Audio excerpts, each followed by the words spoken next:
Adelaide's two AFL teams say they have a new lease on life after the split round. Port Adelaide desperately needs to beat Fremantle to avoid a club record 7 straight losses, while Adelaide is hunting back-to-back wins for the first time this season.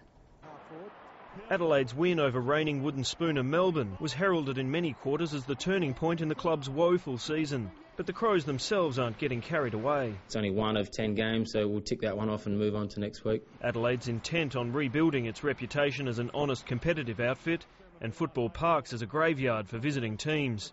It certainly has been for this week's opponent, Essendon. You're correct. Factually, it hasn't been a good ground for us, but we're looking to change that this week. The last game we played interstate was Sydney.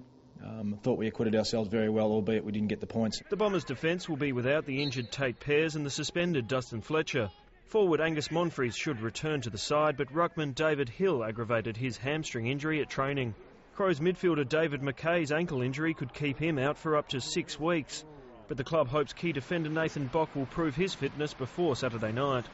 Port Adelaide has had a searching review during its week off, and the club believes it needs a tune-up rather than an overhaul. We've been competitive in a lot of our games. We just haven't finished off our good work. We just haven't, gotten across the line. The power ruckman faces a massive challenge against the equally massive Aaron Sandilands on Saturday.